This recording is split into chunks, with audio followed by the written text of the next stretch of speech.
میرا ایک دوست ہے، اس نے پوچھا کہ فلسفہ پڑھنے کا فائدہ کیا ہے۔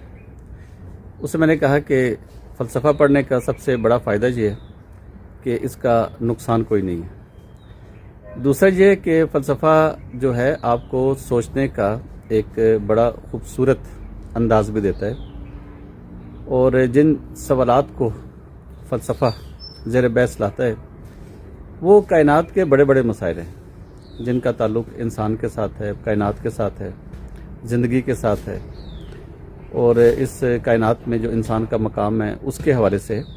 تو فلسفہ ان تمام الجھے ہوئے سوالوں کو سمجھنے کی کوشش کرتا ہے اور سمجھانے کی کوشش کرتا ہے۔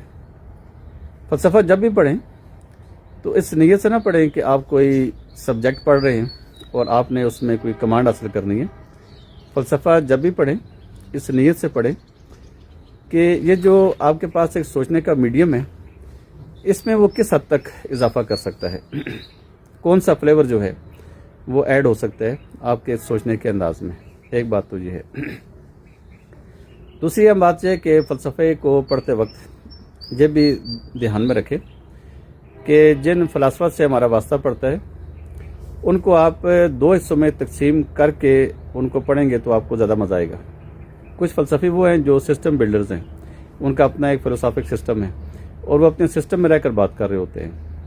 اس میں کانٹ ہے، اس میں جناب ہیگل آ جاتا ہے، اس میں مارکس ہے، کارل مارکس۔ تو یہ وہ لوگ ہیں جنہوں نے اپنا فلسافک سسٹمز اپنے بنائے اور جو اس میں رہ کر بات کرتے ہیں۔ بعض جو ہے وہ فری لانسرز ہیں، جس طرح رسل ہو گیا، نیٹشے ہو گیا، یا شوپنہاور بھی ہے، اس میں اسی کیٹیگری میں آ جاتا ہے کہ انہوں نے زندگی کو دیکھا اور اس کے مسائل پر بھی انہوں نے نگاہ دوڑائی، لیکن ہر وہ چیز جس کو انہوں نے اہم سمجھا اس پر انہوں نے بات کی۔ اور بعض اوقات ان کے مختلف اسالیب ایسے ہوتے ہیں کہ جن سے ہم تھوڑی بہت پریشانیوں کا شکار ہو سکتے ہیں، کیونکہ کوئی فلسفی جو ہے یہ اس طرح مطلب یہ ہے کہ جس طرح ہم ادب میں دیکھتے ہیں کہ کوئی چیز فوری طور پر سمجھ میں آ جاتی ہے، لیکن فلسفی جو ہیں ان کے بہت سارے معاملات ایسے ہیں اپنے اسلوب کے حوالے سے کہ بعض اوقات انہیں سمجھنے میں دقتیں بھی پیش آتی ہیں۔ اس کا آسان طریقہ یہ ہوتا ہے کہ جس بھی فلسفی کو آپ پڑھنا چاہتے ہیں اس پر اگر کوئی اچھی کمنٹری آپ کو کہیں مل جاتی ہے اس کو لازماً دیکھ لیں، لیکن وہ کمنٹری جو بھی ہو کسی ویسٹرن اور اتھینٹک بندے کی ہو۔ اور اگر اس سے پہلے بھی آپ ایک کام کر سکتے ہیں کہ آپ فلسفے کی کوئی اچھی تاریخ پڑھ لیں، اس سے آپ کو یہ اندازہ ہو جائے گا کہ آپ فلسفے کے کن پہلوؤں کو زیادہ بہتر جاننا چاہتے ہیں اور آپ کا اپنا ذہنی میلان جو ہے تو وہ کس طرف ہے۔ تو دو تاریخیں اویلیبل ہیں اس ٹائم پر فلسفے کی بآسانی جو دستیاب ہیں۔ یہ تو ویل ڈیورا والی ہے، philosophy of the story of philosophy, اور دوسری ہسٹری آف فلاسفی ہے اس کی اپنا رسل کی۔ دونوں ایزیلی اویلیبل ہیں، دونوں کا اردو ترجمہ بھی ہو چکا ہوا ہے۔ آپ کی مرضی ہے انگریزی میں پڑھیں یا اردو میں پڑھیں، جس میں آپ کو سہولت ہے، لیکن پڑھیں ضرور۔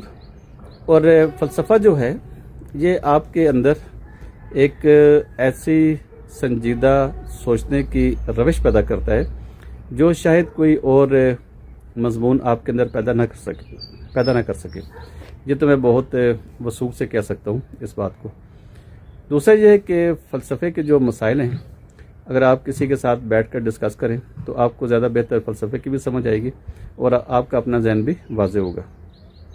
تیسری بات اور آخری بات یہ ہے کہ فلسفے میں کچھ شخصیات بھی ہیں، اگر آپ ان شخصیات کو بھی پڑھ لیتے ہیں کسی طریقے سے تو آپ کو پھر بھی اندازہ ہو جائے گا کہ آپ نے فلسفے کے کس پہلو کو زیادہ توجہ سے پڑھنا ہے، کیونکہ جو آپ فلسفے کی گہرائیوں میں جائیں گے تو ویسے ویسے آپ کو اندازہ ہوتا رہے گا کہ آپ کے اندر کون سے سوالات ہیں جن کو آپ سمجھنے کے خواہش مند ہیں۔ تو یہ چند ایک باتیں، کچھ باتیں اور بھی انشاءاللہ ہوتی رہیں گی۔ السلام علیکم۔